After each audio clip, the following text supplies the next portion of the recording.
I'm Jesse McAnally. And I am Andrew DeWolf. And welcome to Musicals with Cheese, a podcast where I try to get Andrew to like musical theater. How are you doing today, Andrew? Oh boy, I got invited to this party. It's a bunch of theater people. Oh, they're the worst, aren't they? Oh man, all they did was the whole time, over and over and over again, they just kept talking about how terrible they all are and how I should hate them. And I just kept thinking to myself, man, somebody just got murdered and you're talking about this? Man, you're right.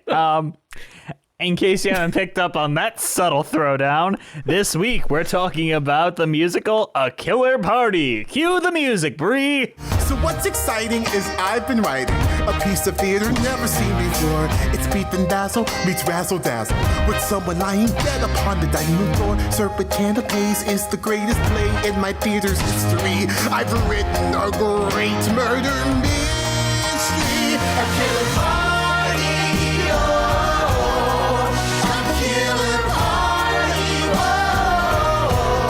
A Killer Party is a musical with music by Jason Howland and lyrics by Nathan Tyson and a book by Rachel Axler and Kate Kerrigan. It premiered on Vimeo August 5th, 2020 in 9 parts, so it was like separated into like little episodes, which I think it's probably easier to digest than a full film. The plot of this show is A Killer Party is a collaboration between more than 50 Broadway professionals all working together remotely, shot from home and delivered directly to your home. It tells the story of a detective Justine Case trying to solve the strange murder of a theater director of an eccentric theater troupe. All right, so it's weird that this almost feels like a product of its time, and that time was literally last summer. Yeah, this is like, we're still in the pandemic, and Yeah. like a lot of people are pretending we're not, but we kind of still are. But this still feels like, man, that was from the pandemic, wasn't it?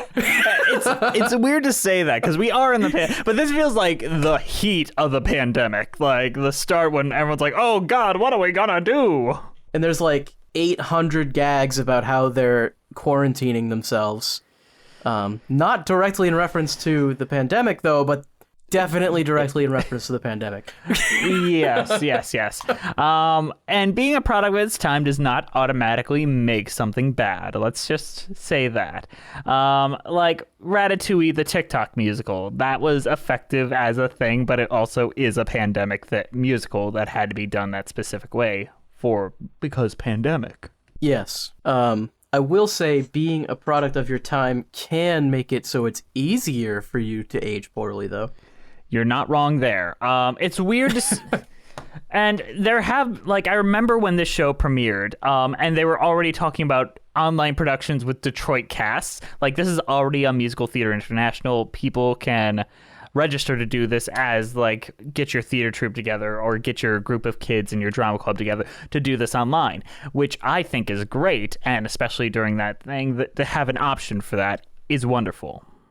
Yeah, well, of course. I mean, you have to have some sort of option, and obviously, since we're still in the pandemic, Yeah. that's probably an option people are still looking into. Mm-hmm. And as for a musical that is a quarantine musical about pandemic, like about being quarantined and like can be done with those conditions, this is wonderful. I'm going to say that. And also, I have to say, because I keep forgetting to do this, this is a Patreon request from one of our favorite patrons, Mina Maniri. So thank you, Mina. Yeah.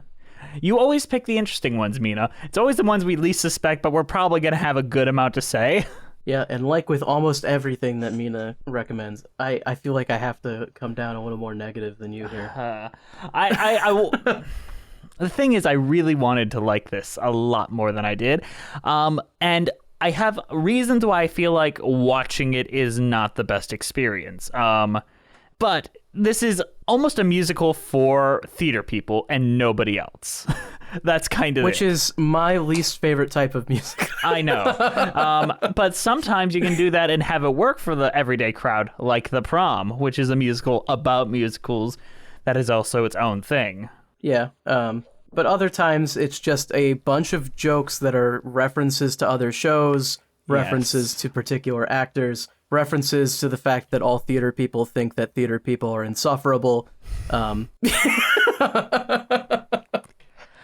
So, Andrew, describe the plot of A Killer Party to me. Okay. There's like a framing device. Do we care to? It's only worthwhile because it is like, I'd say the most pedigree Broadway actor in there. Like I don't want to say elder because she's not really that old, but I'm sticking with it. The elder Broadway statesman of it, Carolee Carmello, plays the older version of our main character, and it's told from a framing device of her writing about her exploits as a detective in the future, which is neat-ish. Yeah, they do like I hesitate to call it a joke, but I guess it's a joke where she doesn't want to write her memoir and does anything else other than that, and then does write the memoir. It does do some things that are theatrically interesting later on, where she has a duet with her present self and her past self. I like that. Like, if you're gonna do it, you do it for that reason, and it works. Either way, continue. Okay, so you have the framing device, and then they start writing about the first case that they did, and that's where we move to the killer party. Now this is I feel like you have to just accept it, but it doesn't make any sense to me. They have a party that is simultaneously like a dinner party just for these people, but also like a show that people are going to be watching. I was trying to figure out what the heck they were trying to, because someone's playing the lead in the dinner party. And I understand that these murder mystery dinner parties can have like people play different characters and stuff, but is it usually fully scripted and like there's a lead actor and like side actors?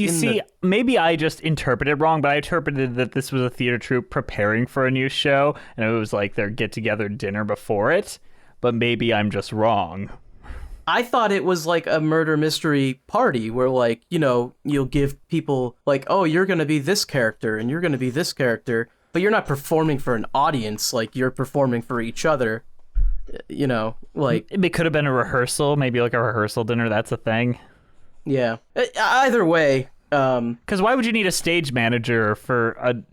That's what I was trying to figure out. I was like, what is this? I thought they were just meeting up as like, let's meet the cast and crew and creatives and get to know one another. And then murder, oh no!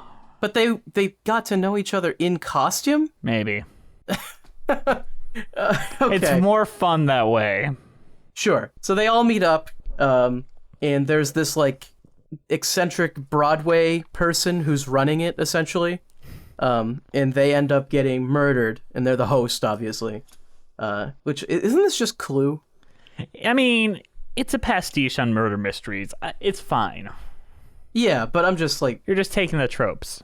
Yeah, it's all of those tropes, basically. The detective comes in, it's her first ever case, has to interview all these wacky characters who are playing other characters, and figure out who did the murder.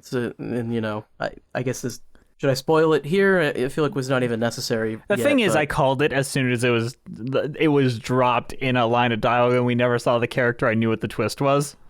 It's not the most in-depth murder mystery in the world. No. Nor is it really trying to be. Really, it doesn't even, like... matter.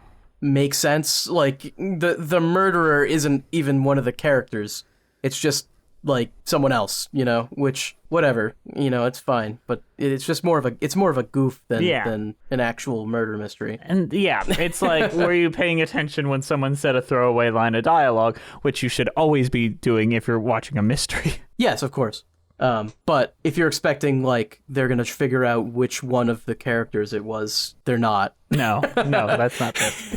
There is a lot of people that attempted murdering and thought they murdered, but... Yeah, they did, like, a Knives Out thing where, like... Someone thought they did a murder. Someone thought they did the murder, but they didn't do the murder because someone else canceled out the murder with, it's like, poison. And I don't think this would actually work, like, a poison, but then other person anti-poison. Like, wouldn't they still die of, like, drug overdose? I don't know. Whatever. It's a fun plot contrivance. I get it. I don't love it. However... we brought this up in our Ratatouille discussion. Acting with your iPhone and in a scene like that where you don't really have another partner is very, very difficult work. It's very difficult to go from stage to screen in a acting role without a very in-depth, intense director trying to guide you and your fellow actors kind of matching the intensity. Which Very you probably often don't have when it's a phone screen in your house.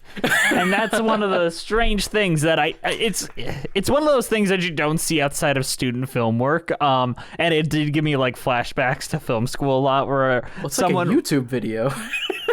Well, yeah, it feels no. Okay, this is gonna be a weird reference. It feels like early Nostalgia Critic, where it would be like another reviewer coming in. There. He's going there. Another reviewer would come in and it's like, who are you? And then they've got like a fan blowing in the background, the cat's roaming around, and it's who like, are you, person that is appearing in my video but not in my location? And the thing is, he will deliver it like really, like, who are you? And he's like, I am the critic who reviews the movie bads. I'm the cat critic. I only review movies with cats in them. Why do you hear about the movie with cats? Is that why you're here? We're talking about cats. I had to point out that this movie you're watching has a cat in it. But the thing is, like, the difference in quality, the difference in audio, and the difference in delivery all at once. Like, kind of throws you off, and like there's no performative connection. However, there is tiny things that show that there's effort. Like when people have to hand things to each other, there is the effort to try to make it look like it's being handed through screens. You can, like, professionals are trying to make this and are trying to make it good, but they have no means to do it. Yes, and it's kind of charming in that way. Oh, I think one of the best examples of this is like when they're running to sit at the table and all they do is they just put all of the different like pieces of footage that every one of them has and they just scramble them around the screen and have footstep sounds. You remember that? Yes, I do. And I think a lot of these wonderful stage actors, they knock it out on stage and they feed off the audience energy. They feed off their other actors' energy. That is where they're in their element. And a lot of these people aren't film actors as much as they might have been in films, but that's not their forte. Let's say that. However, there is one that really stands out among them all. And maybe you'll disagree with me, but Jessica Keenan Wynn, who plays the detective, Justine Case, she gets the tone. She's able to kind of match the energy of everyone around her, and she obviously has a lot of film credit under her. She was like in the Mamma Mia movie. She's done a lot of stuff, and she's been on a lot of television. She's very, very good at keeping her presence, and as a lead, you can feel the charisma come off the screen, where other charismatic stage actors, like Laura Osnes, who plays the clown actress that doesn't want to be a clown. Former lead? Yes. I think that she's great in most things, but here she kind of falls flat because she doesn't have the audience feeding her back, her other actors feeding her back. She is the only one with another actor in the room, though, so it is shocking. There's just... It really feels like a YouTube movie, though. Like, the comparison is really there. And I think a lot of pandemic stuff, because the Ratatouille one felt like this, too. It's just the amount of, like... Because I think stage actors are almost made to overact so that they can hit the back of the audience, and that's not a bad thing. But when you're filming and you're like, it's like this, and then you're overacting, it's like it's just ridiculous, and then everyone is doing it, and it's like, okay, what am I watching here? Is this Kickassia? Oh man, and like. I don't want to say that it's not ever fun or none of it is good at all because there is much, much worse stuff out there and they're giving it their best here. I just, I don't think it works that well. And I think once the pandemic is over, this is just going to be a relic that people will look back on and be like, oh, remember that? Well, that's going to lead to my follow-up question. Would this work as a straight up musical? Like if they just took this script and they turned it into like a quick 1-act, hour-and-a-half musical and put it on stage, would it work at all? I mean, I think you said it best when it's a show for theater people and that's it. So me, I don't think I would like it because, I mean, 90% of the jokes in here barely made me laugh at all. Like every single time, and I think they did this joke like 4 times, where they're just like, theater people are insufferable, and the lead is like, you're right, you're telling me. It's like, oh my god, just stop. Just stop. I get it. You're all theater people and you're making the joke.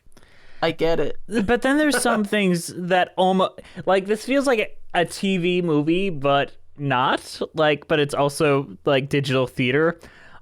There's one song that I thought most of this was fine, to be honest. I know it sounds like I'm kind of ragging on it, but I think it's fine, and I'll go into what I mean by that a little later. There's one song I find completely insufferable and a little self-indulgent into the theater thing. Like, the offhand jokes can be a little cringy, but you kind of expect that from theater people writing about theater people for theater people. There's an entire song about how awesome Jeremy Jordan is. Yeah, I don't even know who Jeremy Jordan is. We've covered a couple things with him, Andrew. He was Jamie. Dude, I don't remember actors. Like, come on. He was Jamie in the Last 5 Years movie. Okay. He was Clyde in Bonnie and Clyde. Okay. I've definitely seen both of those. And he was the lead in Newsies, which you haven't seen, but I'm saving that one for a big event. Maybe number 200. Stop tweeting at me about it. We'll get to it. I'm sorry. Back to normal. If you want it so badly, be a patron and request it like Mina Maneri did. Yeah, wait, so that's all he's been in, and that there was an entire song about it? Yeah, he, like, the thing is, it would be one thing if it was Hugh Jackman or something like that, where he kind of is a meme of himself. Yeah. Or like James Corden or something goofy. Yeah, things like that, where I don't particularly like them, but they are a meme of themselves, so it is kind of funny when they pop up and embrace that. There is a joke to it. Whereas Jeremy Jordan is just a talented vocalist who has had more success than a Broadway actor is used to, but not like hit the ground running, like name top of film success.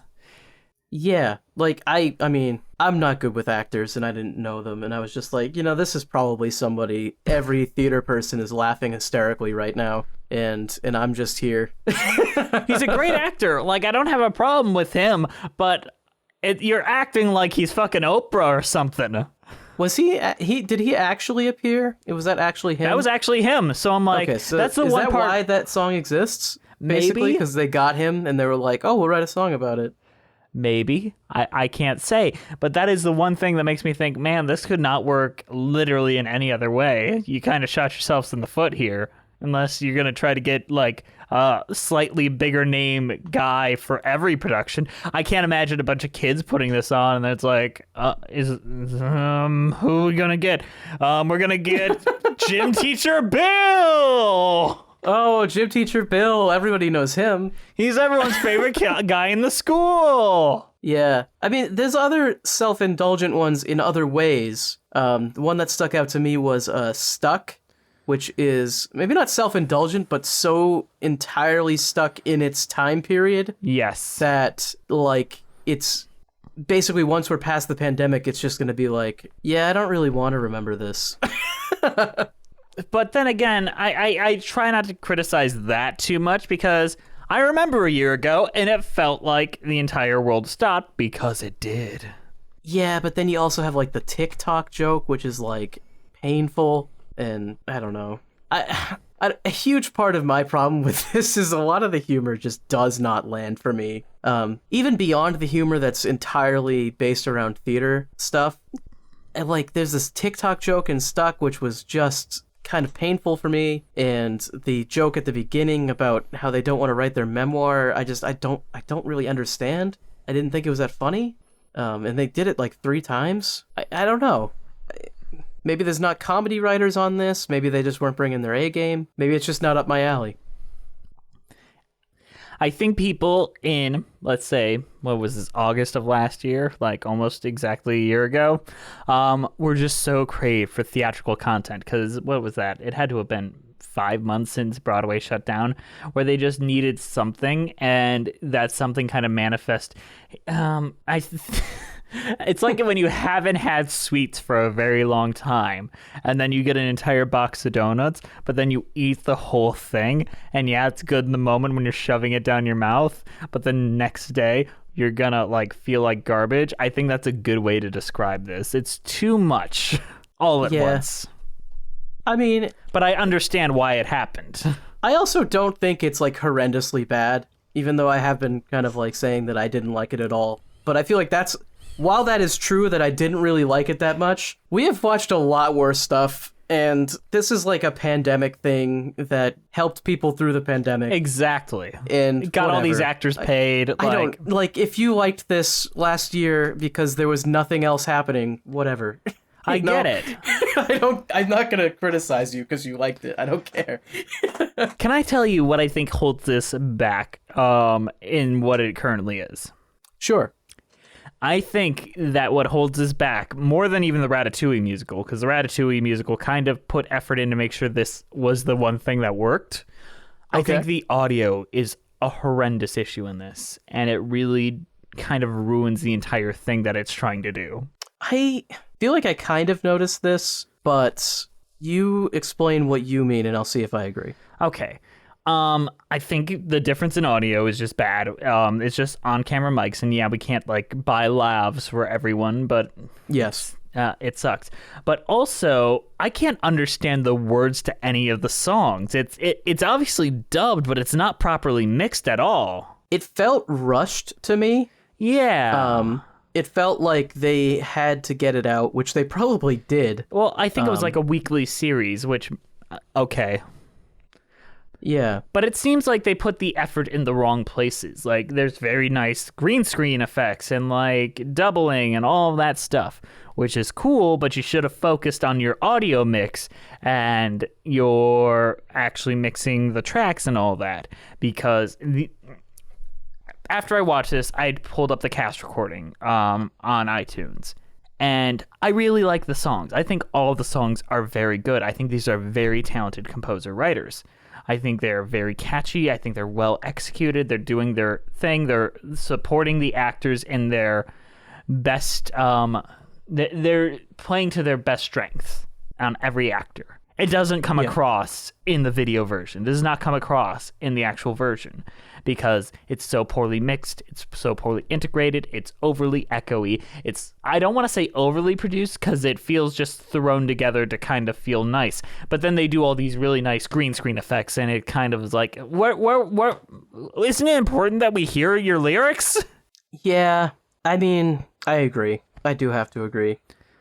It feels rushed. And I mean, it kind of goes with the whole YouTube quality thing. It feels like it was like they had to get it out, or maybe they just felt like they didn't have time. I don't know. Maybe they couldn't get a good audio engineer because of the pandemic. I don't know. Maybe. I mean, I'm going to give as much credit, but audio is probably one of the easier things to do over Zoom or over like us. We have decent-ish audio most days. Except when Andrew's squeaking his chair all live long day, but which is every day. Yeah, we can't do much about that because Andrew won't buy a new chair. I already bought a new chair. It doesn't stop. Just gotta see. I don't know. Mine isn't giving me that trouble. Well, I have a mic on my chair. That's why. Oh, that's fair. Gives you the full experience. Gives you the full experience.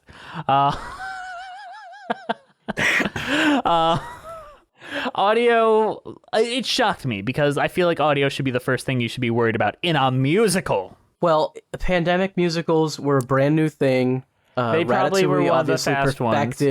Perfected the formula, and I think this came first. So yes, I'm not critiquing that much, but that is the reason why I feel like it didn't hit as hard for me. Because I listened to the album, and the album's great. I do recommend the album more than the actual watching of the thing. And I think also the other reason why I think Jessica Keenan-Wynn really kind of stands out is she has the most clear diction among everyone. She is very clear in everything that she's saying, where other people are just like, they're performing, and her character kind of leans more to the clear speaking, the Christine Baranski effect. I think some people just weren't used to what this was, and they thought they could talk the same way as they could if they're mic'd and they're in a big theater environment. Yeah, and they didn't realize that their phone has a bad mic that doesn't really work very well. My God. I think we're all aware of that now. Okay, well... But who cares what we think? Yeah. It's time for us to compare our opinions with that of the New York Theatre Critics, which this somehow got reviews from. It's time for Brie Views without Brie, because Brie had a family emergency. That rhymes. It's time for previews.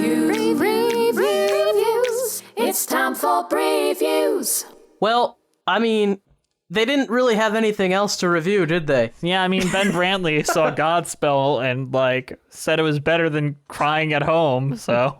Yeah. Can we talk about Ben Brantley's website for a second? Where he has little emojis of himself? Is that his website, or is this someone who doesn't like Ben Brantley's website? No, that's Ben Brantley's website, and it's all about whether he liked it, but it was supposed to be about whether critics liked it, but it's all about him. Well, it's literally a picture, like an emoji of him doing either a thumbs up, sitting on a fence, or a thumbs down, and that's the extent of it. Yeah. Ben Brantley, glad you're gone. Fix that website, guys. Either way, Andrew, let me do the first one, you'll do the second one. Sure. All right, so this one is from the New York Times theater critic, Jesse Green, who said, "I used to have high standards for new musicals. Relevance, craft, and reason for being were traits I looked for, but often found lacking. Now that we're in lockdown, I'm just happy to see talented people working on anything that doesn't actively make me wish they weren't." That's a backhanded compliment if I ever had one. Yeah. You may not need much during a pandemic either. And A Killer Party, directed remotely but with verve by Mark Bruni, who winks broadly at its limitations. The choreography by Sarah Oglepi makes fun of the fact that it is necessarily rudimentary. So do Bobby Pierce's closet treasure costumes, and when Detective Case has the 6 suspects self-isolate for interviews in separate rooms of the Varthur's house, they are actually, of course, rooms in each actor's. If you ever want to know what Laura Osnes' bed looks like, or what Gerard Spector wears in the tub, now for just $12.99, you can. Jesse Green.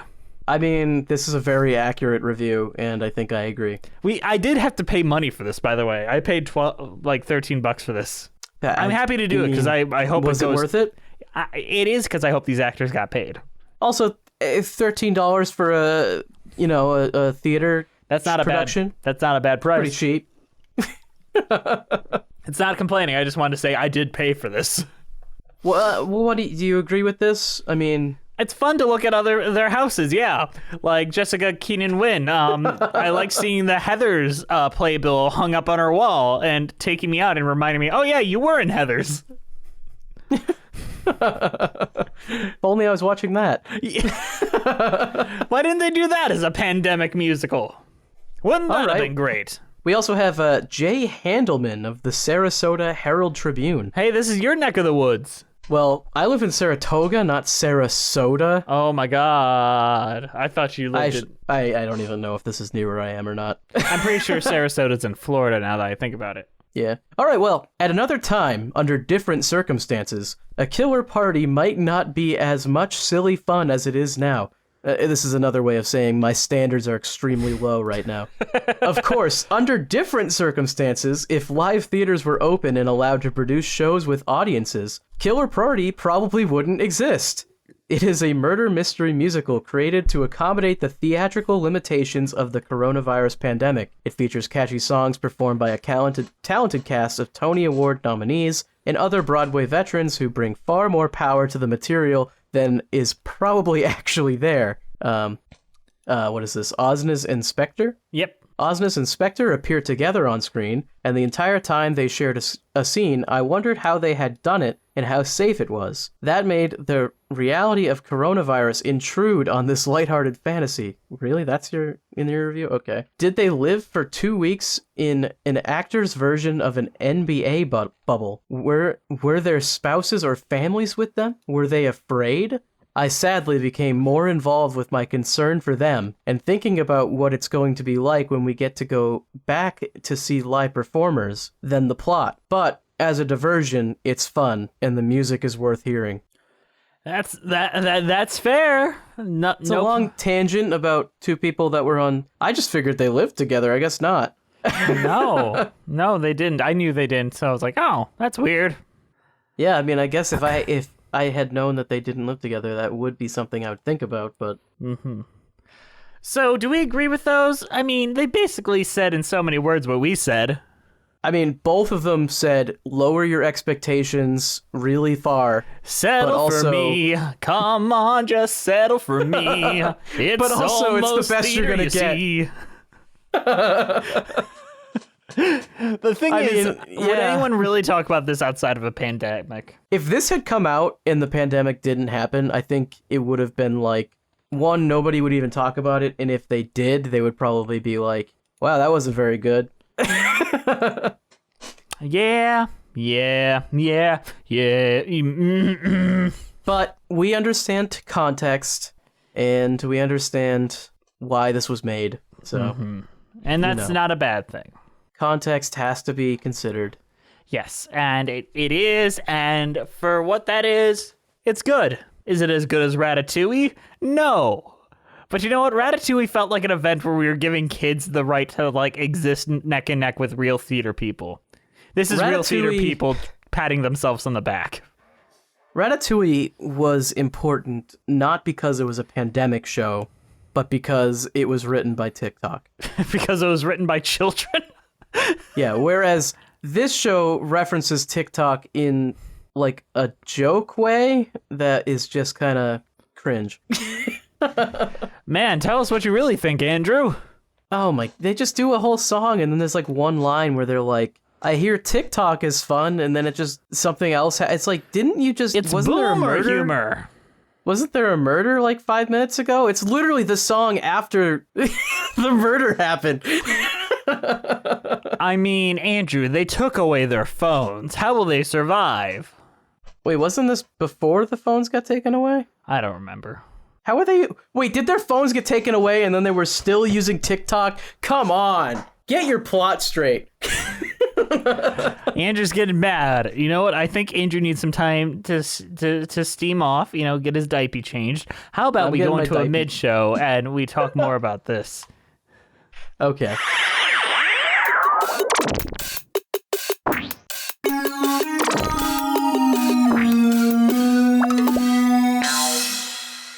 Hey guys, sorry to interrupt you in the middle of the show, but we've got a show at you. Oh, yes. Andrew, tell us about Patreon and who's supporting us. Oh, Patreon's where you can go if you'd like to get some extra perks, like extra content, like, you can get us to cover a weird pandemic show if you are like Mina Maneri. If you pay us enough, you can be just like Mina Maneri and get us to cover whatever the hell you want. It's true. We have no say in the matter. There's a decent backlog of content on there as well. So if you're a new patron, you'll get access to a lot of stuff. Mm-hmm. And of course, we put stuff out. We just did a Rent commentary on the movie. The movie Rent. I feel like we covered it in a lot more depth than we ever have. And it had to wait until our third time around talking about Rent to really get in depth. How about I read some of the names of people that are supporting us on Patreon? I can do it, Jess. We got it. Are you sure? I mean, I don't want to put too much pressure on you and put too much work on you. I know you're a busy boy. I'm going to do it.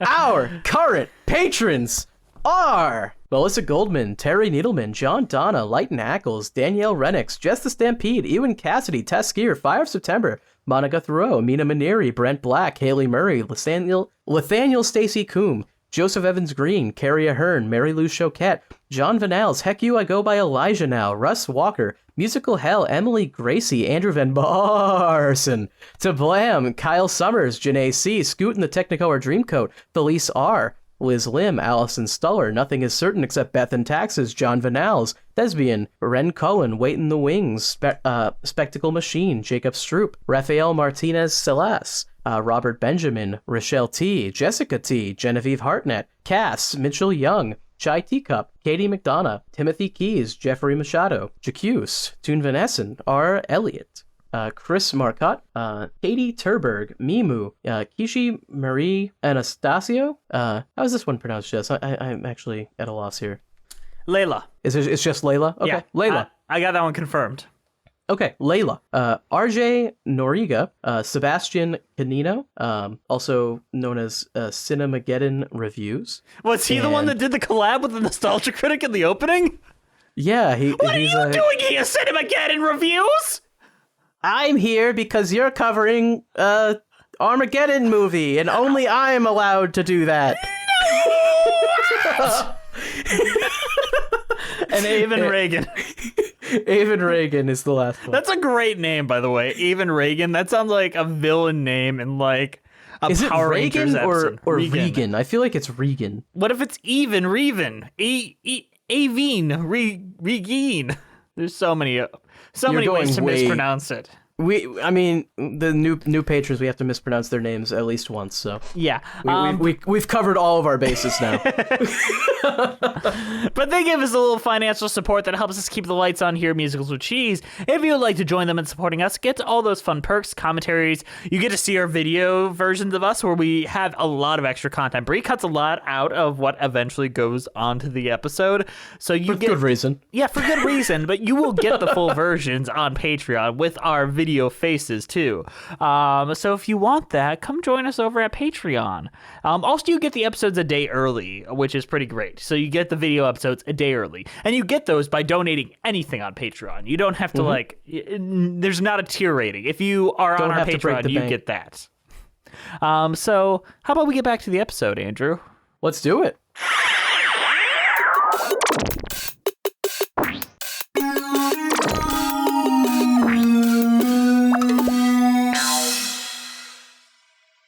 Killer party, oh, a killer party, oh. There'll be moments and more back, a fight to survive. It's my killer party, and I've never felt so alive. All right. So the music was done by composers I think are very, very good. Jason Howland, who is most known for the 2004 musical version of Little Women, which I think is very good. And then Nathan Tyson, who we've covered before. He did the music for Amelie, which I think is also very good. He also did Tuck Everlasting, which I did on another podcast because it wouldn't really suit our show very well. So I covered it on, what was the show called? Jeffrey's podcast. I'm trying to remember it. A musical theater podcast with Jeffrey Scott Parsons. Well, I think if anything is strong in this, it's the music, even if in the recording it's a little bit mixed poorly. Yes. Like the first song, A Killer Party, like after the prologue. I think the song's pretty good, setting up all the characters, their goals, their relationships. It does what an opening number should do very well. And It's fun. Yeah. it's bouncy. I like it. It's got a really like on the nose joke, which is actually fine. I think this is one of the jokes that lands. It's the host continuously saying, "I feel so alive," in every chorus, and it's like, yeah, he's gonna die, right? For a murder mystery, that's a fun gag. That's not the worst joke in the world. Yeah, it's like that's fine. That's a funny-ish gag. And the song itself is fun to listen to. It's bouncy enough, so. No faults in that. I also just love how the harmonies mix. Listen to the cast album. The harmonies are really, really good in the cast album. They do not live up to it in the video version. Yeah. Another song that I think is really good is Justine's song, Today's Detective. Someone just gave this me to pay the new directive. A murder case that could become a new career. I might not be a great detective, but I will be today's detective. The only ticket I'll be writing is my own ticket out of here. I think for an I Want number, that's great. It kind of shows you how kind of down on her luck she is. And I like the fact that she's kind of a detective that wasn't really a detective, which is a fun twist on it. An underdog kind of style detective. It kind of makes it hard to root for her sometimes, as weird as that is. Is it because she doesn't know what she's doing and you feel like, man, why didn't they send a real detective? Or A little bit. yeah. I mean, it'd be But- one thing if she was just kind of like an underling or like working in the agency, but she was a meter maid. Look, they had just seen Zootopia and they're like, it worked in Zootopia, we're doing it. Yeah, you're right. That was literally what happened in Zootopia. Shit. Huh. Man. Sorry, I gotta let that sink in for a second. I think that she sings this song beautifully. I think this song is really fun and kind of sets the tone for this character who isn't set up in the opening number. I think she's the only one not set up in the opening number. Well, she is technically set up in the prologue. But not in like Ish. the opening, the Yeah. killer party one. And in this one, the detective is actually like the lead too, which some murder mysteries don't go that route. Well, I've been writing a couple. I do murder writing on the side. Andrew's done a couple readings of them.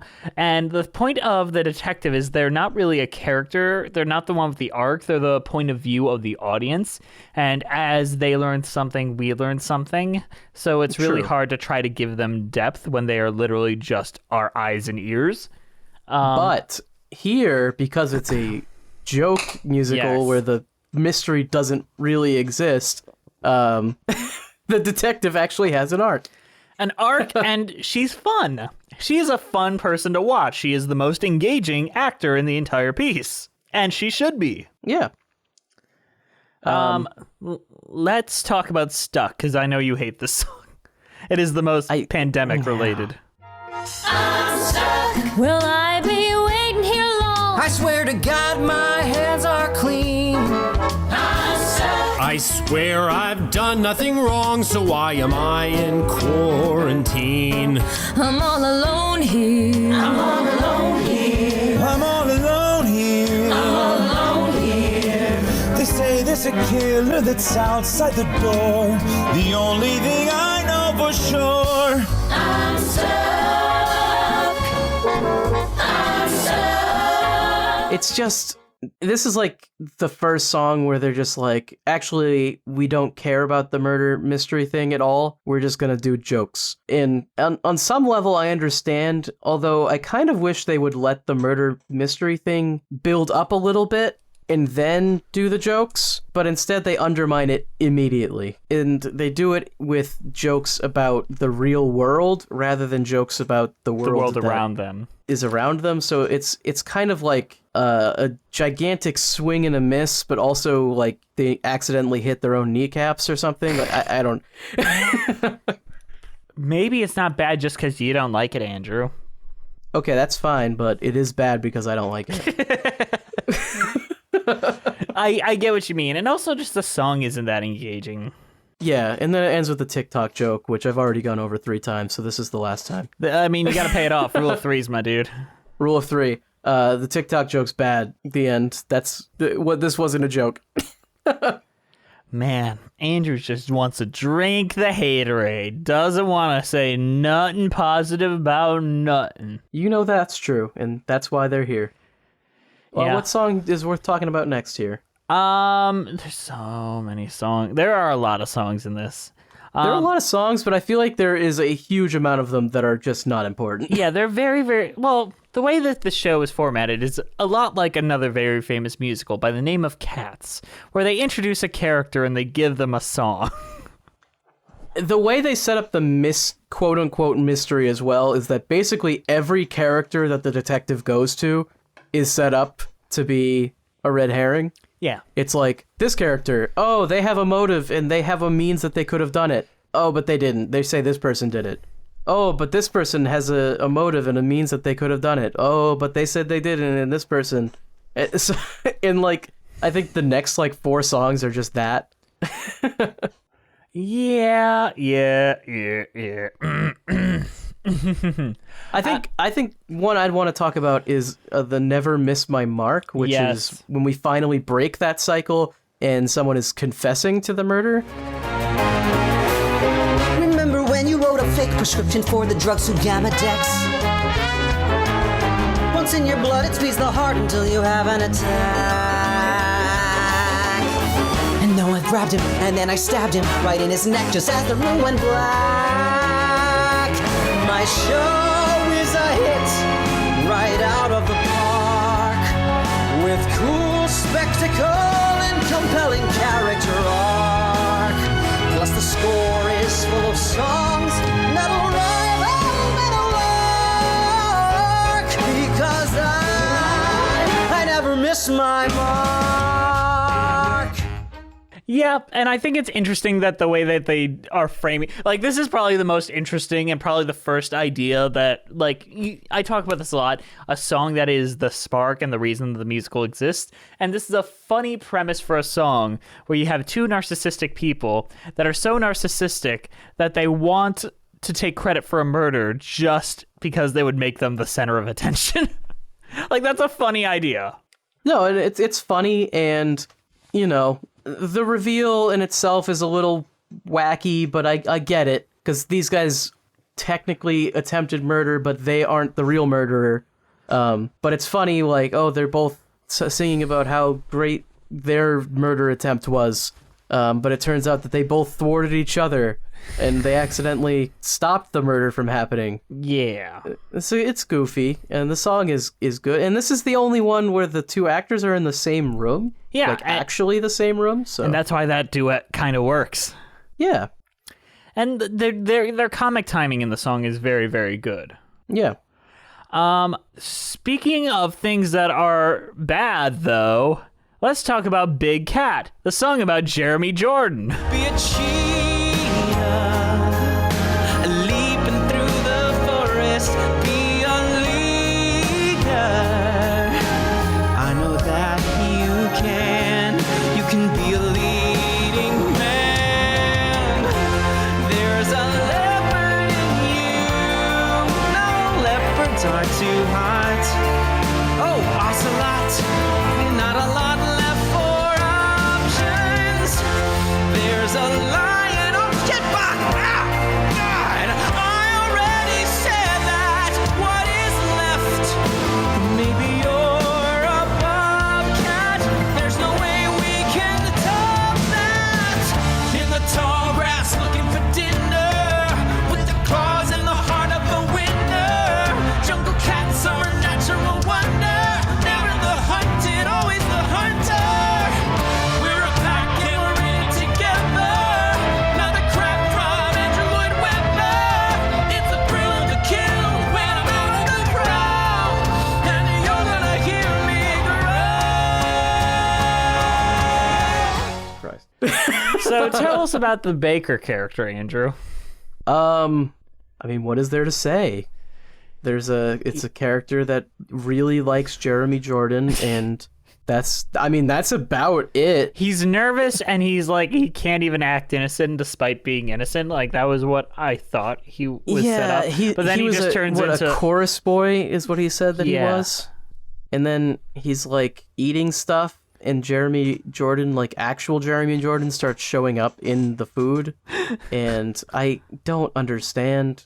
I think honestly this song exists because they got Jeremy Jordan and they're like, let's put him in. What do we got? Nothing. Andrew. Jeremy Jordan was almost in The Greatest Showman, but not He really. dodged a bullet. He dodged a bullet then. And he's still a little angry about it. Oh well. I hate the song. This song really, really rubbed me the wrong way, and it is the most self-indulgent part of the entire show. Well, it's literally like, one, if you don't know who Jeremy Jordan is, the joke doesn't exist. Like, there isn't a joke. It's just not there. I guess the joke is that this person is showing up in his food, and you can try to interpret, like, you can try to infer who He's this person hungry is. for Jeremy Jordan. It's I don't know. Yeah, I mean, I agree. It's a bad song. I found it confusing and bad. So there you go. I think that's a question to bring up now, because with the premise of this show, that this is a show where I try to get you to like musical theater, and we've been doing this for well over 150 episodes. I think this is 153 right now. Is a show good if it's only made for theater people? Can a show be good if it's only made for theater people? Because I feel like this has no outreach stretch outside of theater people. I mean, I think on some level, any show can be good. That's if a lie. You like it. Any show could be good if you like it. I mean, I will argue that my opinion is correct, but somebody in English class once told me that you should always speak objectively whenever you make an argument, and I kind No. of took it to heart. So Why? I don't know. I just feel like it's a very angry way to speak, but it gets people engaged. Hypothetically, it feels like Ben Shapiro talk. Objectively speaking, The Last Jedi is the worst Star Wars. Saying things like, in my opinion, and stuff like that, you're undermining your own argument. You're basically saying, well, you're allowed to disagree. But if you just say, like, this was bad, then you're not leaving room for that. They have to argue why they don't think it's bad. And I think that's the premise of this show. Yeah, but to your point, if it's only made for that audience, and that audience likes it, then it's successful, right? I guess it's a matter of what do the creators want it to be? And what does the audience think it is? But I'm a part of that audience, and I found it a little pandering. But then again, I didn't watch it in the midst of the pandemic like most people did. Yeah, I mean, I don't know. Like, I got all the there's references, but I didn't find them funny, I think is more the thing. Yeah, I mean, with every fandom, there's always a group of, like, hyper fans who know everything. And, like, sure, you guys can exclude me from your group or whatever, but I've watched 153 musicals at this point. Like, you can't say that I don't like musicals or that I don't understand what they are just because I don't know every actor and actress's name and, like, what year things came out. Like, I'm a fan. I'm not a hyper fan. You know, it's like two different things, right? Yes. And this was made for people who are obsessed. And that's fine. If that's what you are, and you like the Jeremy Jordan song because you're obsessed with Jeremy Jordan, then whatever. But I don't know who he is, and I've seen 2 things with him in it, but I don't remember actors. I don't care. And I respect you for that. That also makes it really easy to bring people on the show because you never get starstruck because you don't know who anyone is. Dude, you could bring Jeremy Jordan on the show, and until the name popped up, I literally wouldn't know. There has been offers of Jeremy Jordan to be on this show, and it just didn't feel right. I'm not gonna. So yeah, you know, it's fine. It's whatever. Here's the time where I'm gonna say nice things about someone not on the show who I'm 100% sure won't even listen to this episode, but I want to say it. So Brent, you know he's been working on a Star Trek musical, a Star Trek parody musical for a couple years now. I have seen a couple iterations of it. I have read a few iterations of it. I have given notes on many versions of it. I'm not a Star Trek fan. I get that musical. The jokes work. I laugh at it. I don't have to be a Star Trek Uber fan to enjoy what he did there. Same for a lot of the Star Kids stuff. Like, I don't have to know every Disney film to get twisted. It helps, but I don't have to. I don't even need to have seen Aladdin to get twisted. I don't know. It's like and I feel like music theater is one of the biggest like groups that does this. But there's like this vortex of like niche knowledge, and you just get sucked down this rabbit hole, and then you're making content for people that only understand stuff that are also down at the bottom of this vortex, right? And everybody else is like out here, and they're like looking in, and it's like a black hole. They're like, what are you talking about? Which is why I think our show works very well. You never let me get into that black hole, because it is fairly easy to get into it, like, when you know a lot. Like, if it was just me and Emily and Brent, it would go into that black hole within 5 minutes. Well, yeah, and then people who probably watch our show and like music theater and are, like, into it, but they you know, they've seen a couple shows and they're not like obsessed, but they listen to us and they're like, oh, we like it. But if they watch this, they probably wouldn't get the jokes. Like they wouldn't understand what's happening. And I think they probably would get the jokes. They just wouldn't find them funny. That's true. They might be like you, where they get the jokes, but they'd be like, "Ooh, boy, they're really down there, huh? They're really in the black hole." Yeah, because I don't know. There is a lot of gatekeeping in the musical theater community, which I am not a fan of. Well, and that's a lot of communities. And like you said with the Star Trek example, there is a gatekeepy side to the Star Trek fandom. There absolutely is. And it is commendable that Brent is making it accessible for people who aren't in the bottom of the Star Trek vortex. Because he could easily probably make jokes about, you know, season 2, episode 1, moment 5, and everyone's like, oh, I know that, and everyone who doesn't know that is like, wait, what's happening? Okay, I hope Brent doesn't mind me going into this, but I think this is a great example for how he does parody, and I think it's funny without knowing the context, and he gives you enough to kind of make it there yourself. So, yeah. You know, Wrath of Khan. Khan is the bad guy in Star Trek 2. Yeah, he goes Khan against him. Yeah, you know. Yeah, but a thing about Khan when he shows up in the TV show is that he is from the 1990s,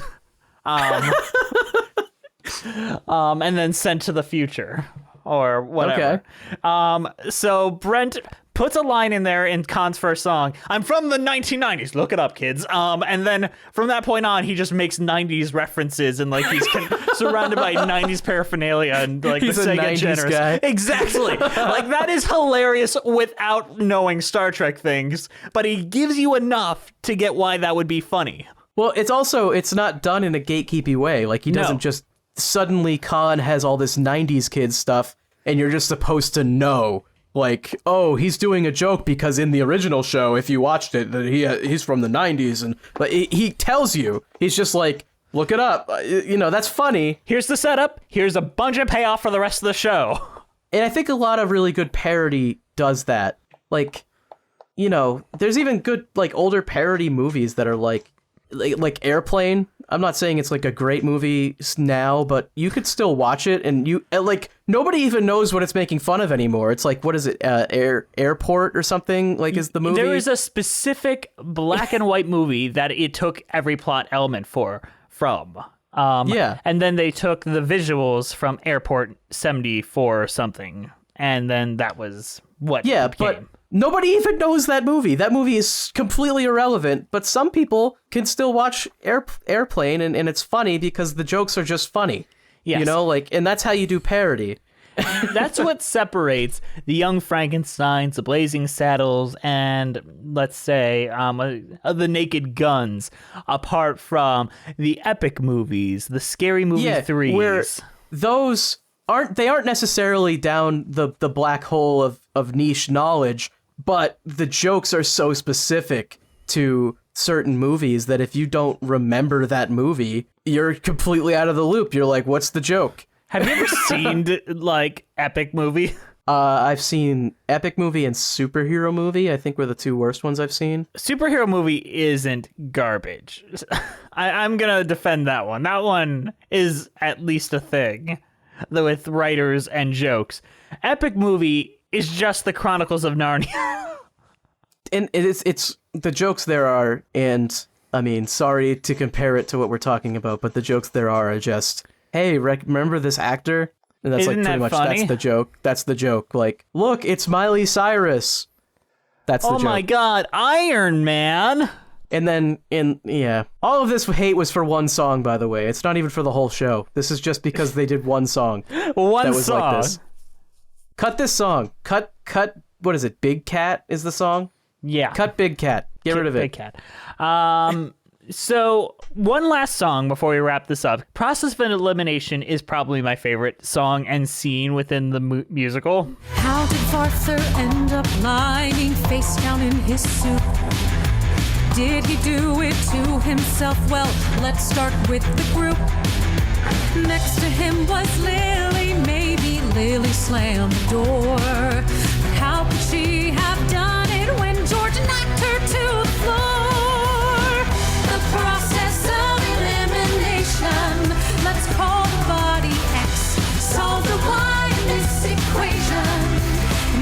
process of elimination. Where she's like describing the entire thing. There's some really intense, really cool looking imagery where they just go full wacky with it. This is the 11 o'clock number. This is Justine's moment. And it sells. It is a lot of fun to watch and a great scene. Yeah, and the reveal it ends up being fun. It's stupid, but stupid fun. Like, I wouldn't mind it in a musical that's more consistent. Yeah, and really, overall, the whole thing wraps up, and you feel fine about it. Yeah, you're not like angry or sour. You know, it leaves you with like, that was fine, and that's how you should feel about it, I guess. Yeah, I'm sorry that we don't have a big opinion on this. We had some great discussions in this episode, but I don't think we had an intense like feel about this. But you know who definitely has an intense feel about this? Cheese ratings. Our patron? Andrew, I feel like we're jumping here. what is your overall thoughts on A Killer Party and your cheese rating? Overall thoughts, I mean, there's some worthwhile stuff to listen to, and I guess Jess says the cast recording is better. It is a significantly better listen, yes. So, I mean, check that out, I suppose. I don't know if I could say this is worth spending, $13 on, especially now that the pandemic is pretty much over-ish. It's not really over, but the lockdown aspect of it is basically over, at least right now, until the anti-vaxxers put us back in. But, whatever, what are you going to do? It's fine. For what it is, it's fine.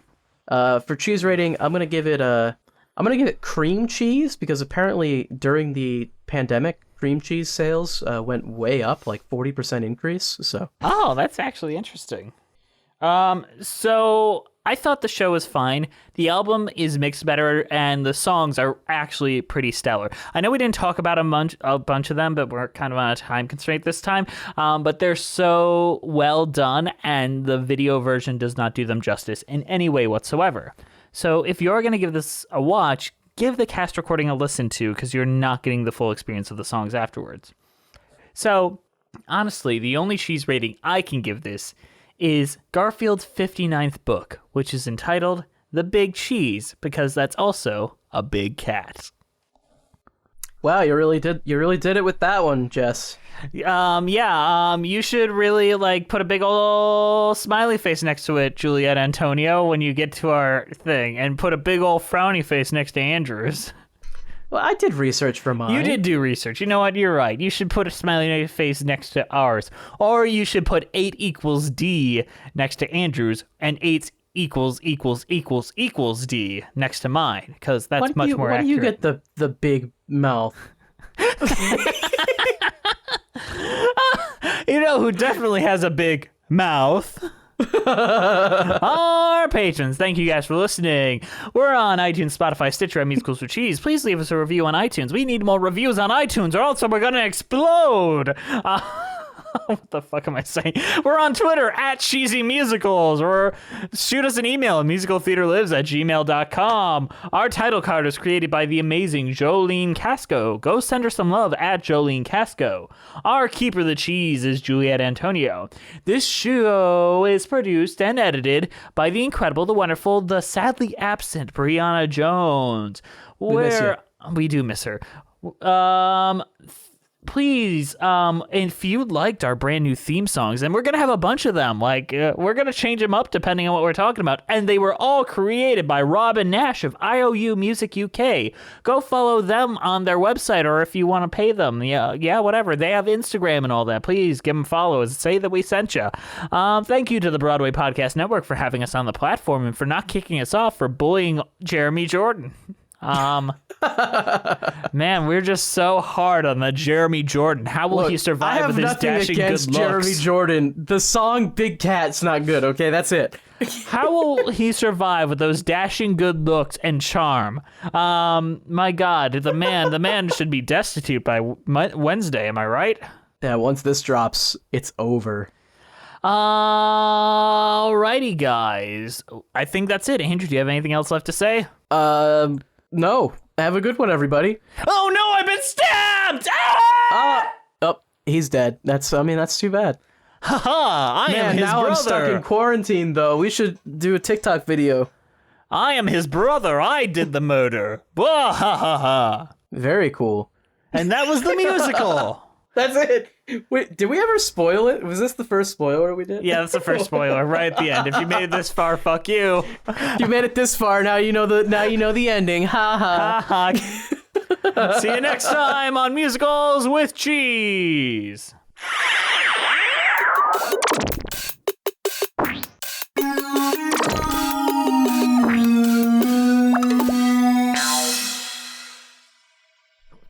There was a boom, then a shout. Like, I don't know the song. Then a push, then a shove, something like that.